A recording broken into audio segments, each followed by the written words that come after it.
Some of us get so inspired by others, we get so moved by their passion that we want to be like them. Look, it's great to be inspired, but that energy must be used to be the best version of yourself, just like the person you admire is. There is an inherent mistake that we make with inspiration and admiration that could potentially cost us a lot of angst and a lot of disappointment and frustration in our lives. Now, this video is an excerpt from my book Turn the Tables: From Challenges to Opportunities.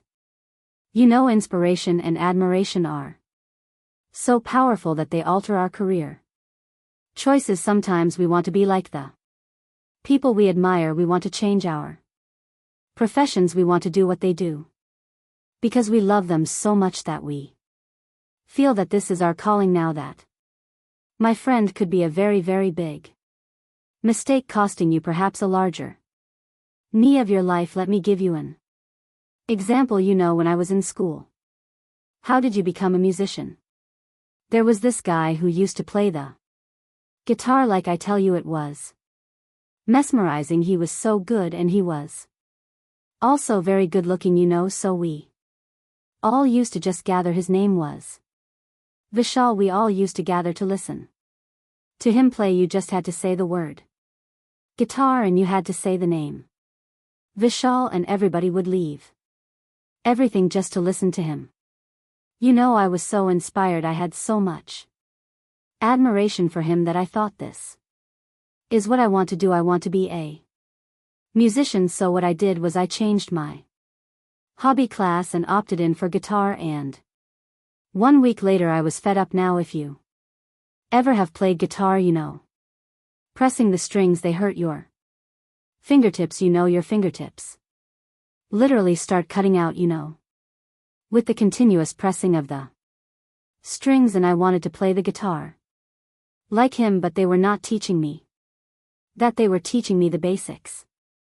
And I was getting impatient and frustrated, and every day I would come home and I would complain, my fingers are paining. You know, when you would eat food, the cuts would cause the burn. So I was complaining and break during all the time. And then my grandfather came to me and he said, what happened? And I said, look, you know, this guitar class is causing me a lot of inconvenience. I look at my fingers and, you know, making that face and putting out the complaints and showing the wounds. And then suddenly he took my hand. He pressed this little callus, which is here, right an inch above the cut, you know, and the middle finger.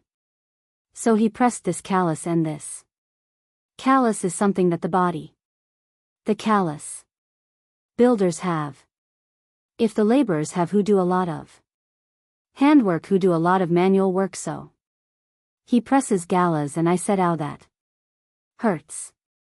He said, it hurts, but how come I don't hear you complaining about it? Now, here is the thing. I love to write. I have written books and notebooks and books and notebooks ever since I was a child. If you were my classmate, I was perhaps doing your homework, as perhaps writing your diaries, as perhaps writing all of your